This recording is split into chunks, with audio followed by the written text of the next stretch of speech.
Hello, and welcome back to Before the Medicine podcast. I'm your host, Dr. Johnson, and I'm really excited to be here. I'm really excited to talk about something that is near and dear to me, as well as near and dear to my practice, and just how I like to coach in addition to practicing traditional clinical medicine, but making it a priority in a wellness journey and living your healing, essentially. This topic today it's going to be about the guilt that sometimes comes with doing nothing or or resting, essentially, allowing yourself the permission to do so. And by the end of this episode, you'll walk away with understanding the science behind rest guilt, or the guiltiness that is felt with actually just, again, doing nothing and being in a completely rested state, and why your brain equates rest with laziness, or if you have suffered from that, and how this actually keeps your body stuck in stress mode, even when you're physically not doing anything. We learn about the 3 types of rest and why there's only one that actually restores your nervous system. And so it's very important. And you can stop, hopefully after this episode, wasting energy on the ones that don't work to serve you. And third, you'll get my exact framework. It's a 3-step framework. Make your rest guilt-free and restorative, starting again immediately after this episode. So if you have ever felt that nagging voice when you sit down to rest, the one that whispers you should be doing something, you have this long checklist, there are things that aren't getting done or that are not done, then this is the episode for you. Because here's the truth that some of the advice out there skips over. Rest is not lazy. I think there are many health platforms that talk about rest, but just being very clear that it's not lazy. It's not just when you go to sleep, but there is permission to just doing nothing. And the guilt that you feel about doing nothing, it may be destroying your health in ways that you've not necessarily connected. By the end of this episode, you'll understand why your brain equates this rest as laziness, how to shift that in your mindset using some evidence-based strategies, and the exact framework that I like to use with my clients and even in my own personal life. So I am going to just go ahead and get right into it and hope that you find this episode very, very beneficial. So the art of rest and the guilt that you may feel with taking, again, a complete rest and not doing anything, it's not just in your head, and it's not just you. You're not alone with that. It's rewiring your stress response, and it's essentially keeping your body stuck in a survival mode, which isn't conducive to being in a restorative state. So when you think about the last time that you were able to rest without guilt, I want you to start pondering that as we get through the episode. But when was that? And I'm not talking about laying down or being sedentary and maybe scrolling on your phone, because you're still engaging your mental energy with that. And I'm not talking about thinking through your to-do list. Again, even though you're laying down or sitting down, your mind is just racing. But when is the last time you were actually quiet? Your body was still, you were fully present in whatever state that was. So maybe you have recently done this, and that's great. But if you can't remember, just understand, again, you're not alone. This is a common theme that I think we need to put more at the forefront of health and wellness and taking care of ourselves in this space. You're not alone, but more importantly, you're not lazy. I want that to be clear. If you are taking this time, or you're taking this time but it's still not working optimally for you, there's a way that we can change that. But you've been conditioned to believe that rest equals weakness or unproductivity or even failure.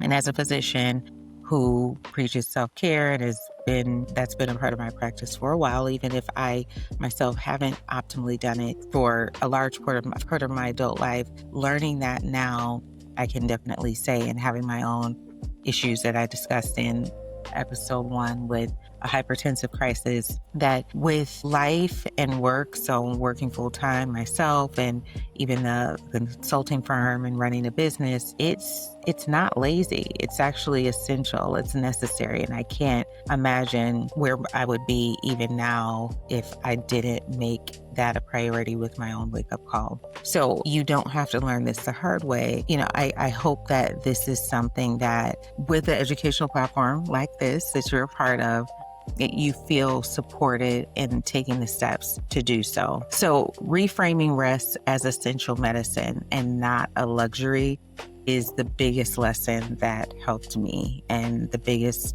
shift in my practice. Sometimes people I talk to just don't know how much they're actually depriving themselves of that. And so I really want to change that in these conversations that we have. So why does your brain think that rest is lazy and that's possibly sabotaging your overall health? So let's start with some of the science. So your brain doesn't naturally associate rest with laziness. That's something you have to be taught. That's a learned behavior. So culturally, we live in a productivity obsessed society. I can speak at least from the Western world, just living here all of my life, but wearing busy as a badge of honor and rest is seen as something that you only earn after you've been depleted or depleted yourself. And here's what happens when you practice that way. So physiologically, when you feel guilty, your body perceives rest as a threat to your productivity, that identity that's associated with that. And so this triggers the stress response, cortisol level spikes, and your nervous system is consistently activated. So it's just firing off. Well, even when your body is still, so this is going on, your body remains in this fight or flight. And hopefully you've heard of that term before. So with research, we see that when you are guilty about rest or you're not taking that consistently, your body doesn't restore, even if you're not doing anything, because physically you've been conditioned to operate this way because your stress hormones are still high. Your body is still producing what your mind and what you have programmed it to do to survive. So if your body is not resting or you're actually not getting to that resting state, then your nervous system cannot rest. And then the cycle continues. That being said, this is why you can sleep. You can sleep for more than 8 hours, get the recommended amount, but you still feel exhausted. Or you can sit on the couch all day and you can still feel like you're drained or more drained than when you started. So here's where the mindset shift is. Rest is not the absence of productivity. Rest is productivity. It easily made doing it a natural step. And so I want you to just think about that rest is actually productivity. Say that a few times and just see how that sits with you, even if you don't change anything right away. But just saying it is a different culture than, at least for me, how I was taught, especially in the field that I'm in. But it's productivity for your nervous system, your immune system, immune function, cognitive performance, and long-term health outcomes. So when you are resting and you're guilt-free about that, and you're intentional about it, your parasympathetic nervous system activates. So that's the rest. So the fight or flight is going to be opposite of the parasympathetic, where your body is going to say, okay, there's no danger, there's no threat, we can chill out now. But when this happens, your cortisol levels drop, that stress hormone, inflammatory responses decrease, and your body can actually repair and restore itself. So why does rest guilt keep you stuck in that survival mode, what we were just talking about? Not all rest is created equal, and understanding the difference can help to eliminate the guilt. So if you understand the kind of rest that you're actually engaging in or that you still have yet to work on, then it may make it easier to basically work through these guilt responses that you have, or the guilt response that you are approaching rest with. So let's talk about those three. We're going to talk about three. Passive rest. It's the first one. Sitting on the couch, scrolling on your phone, watching TV, but your mind is racing about what you should be doing. So you're not doing anything physically, but you're still there thinking of what you should be engaged in. So passive rest, it feels very unproductive because physically your mind is still very active. Your brain is engaged in very low value activities, very low value stimulation, those things that I mentioned, and it doesn't get a chance to actually restore.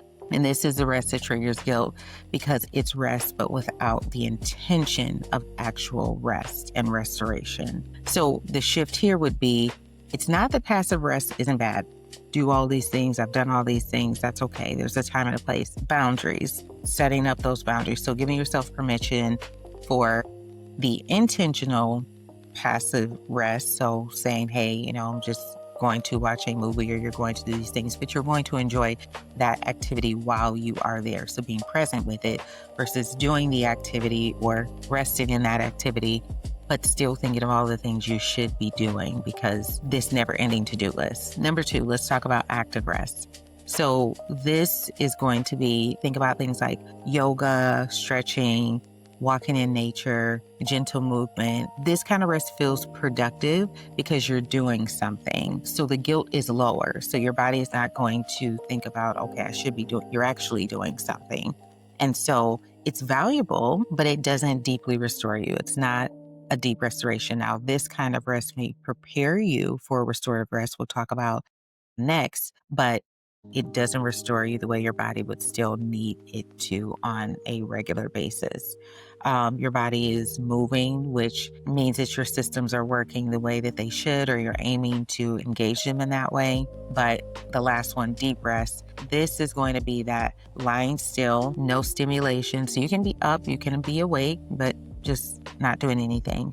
If you choose to meditate, if you choose to sleep, doing any kind of breath work, intentional breath work where you're actually monitoring the breaths you take in, holding, exhaling, or just simply being present without doing. So setting up whatever blocks you have to, so phone calls are not coming through screens. That's what deep rest would involve. And at this time, your nervous system is able to fully disengage from productivity mode, and it enters into repair mode. Can't always be in productivity.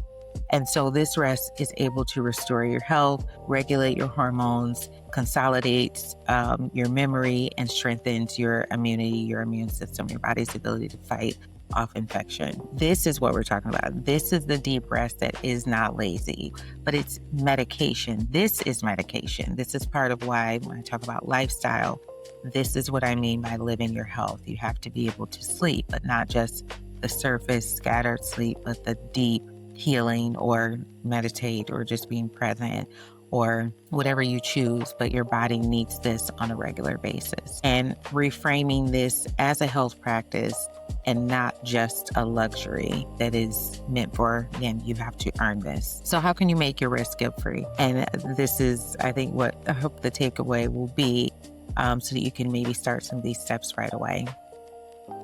Number 1, redefine it as a health practice. You don't have to even call it doing nothing. You can actually call it nervous system regulation. That's a term that is floating around. There are many videos on it, a lot of content on it.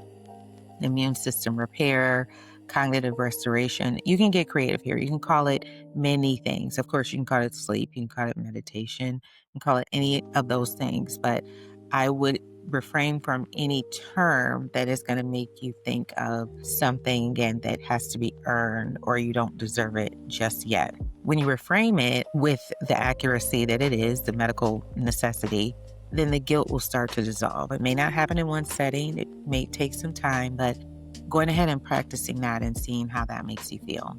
Think about if you needed a medication, a life-saving medication, or a disease-controlling or maintaining medication, even though we talk here about doing things before you need that. But sometimes it's necessary. You would take it, and hopefully you wouldn't feel guilty about it if it's helping you or it's what you need to treat illness A, B, C, D, E, until you're able to maybe transition off or something was cured. So you have to look at this the same way. You can't feel guilty about something that your body actually needs. Number 2, schedule rest like you would schedule anything else that's important. If it's not on your calendar, then it may not happen. So blocking 15 minutes, blocking 30 minutes, blocking 5 minutes for a daily intentional deep rest. So again, it can be sitting there.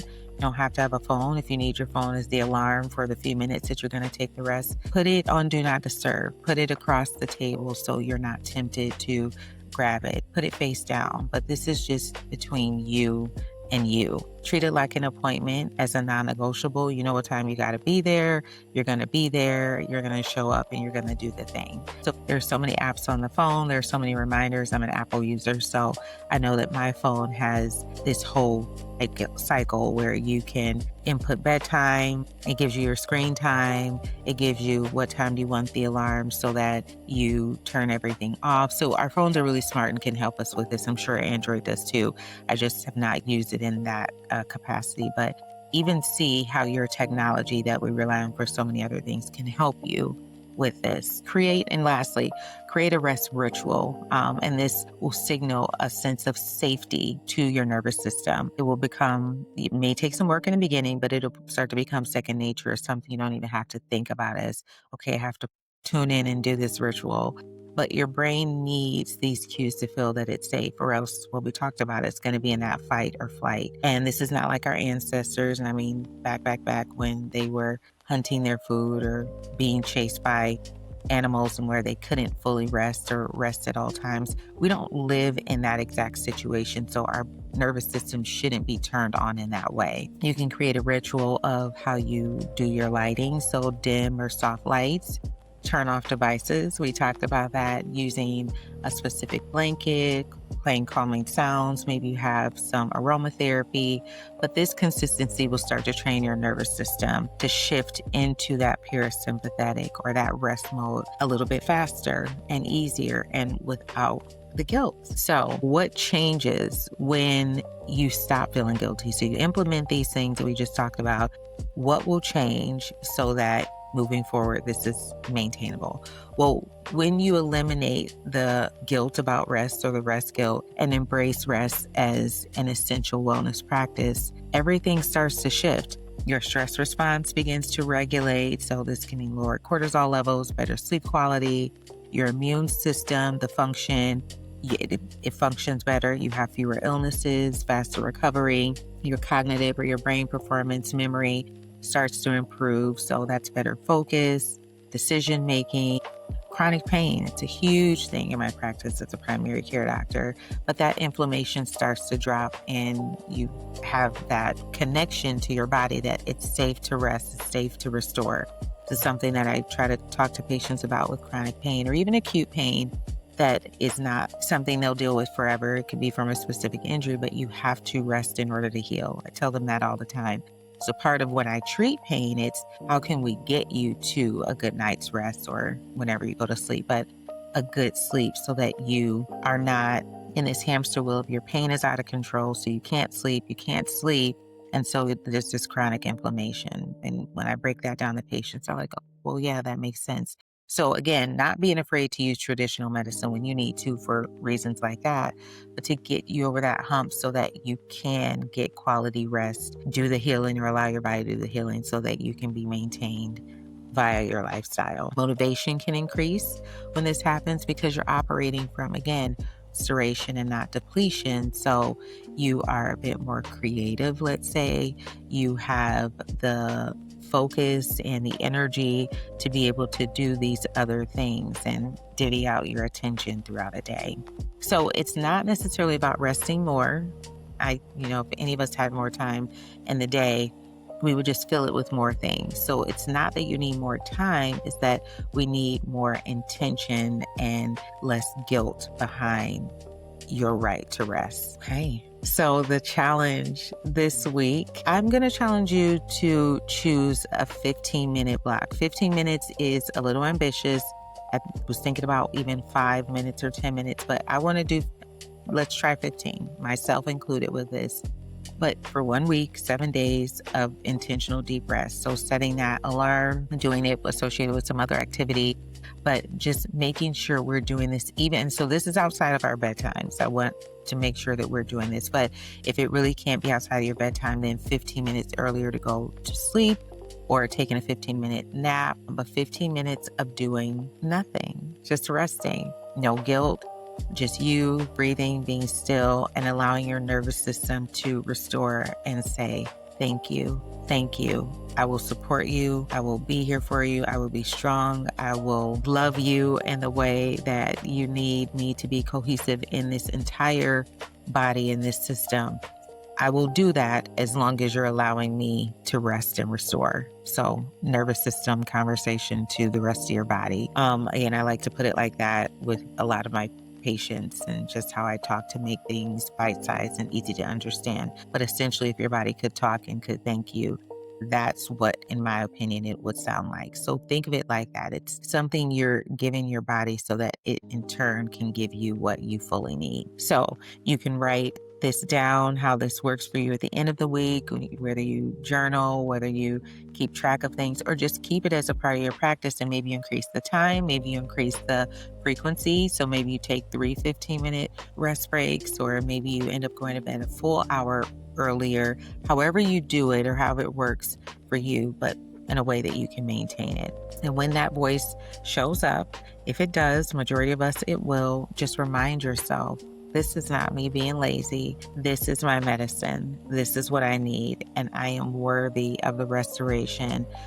that comes with this. And I don't have to earn it first. The reward is I get to be healthy. I get to be happy. I get to be whole. I get to be balanced. All right.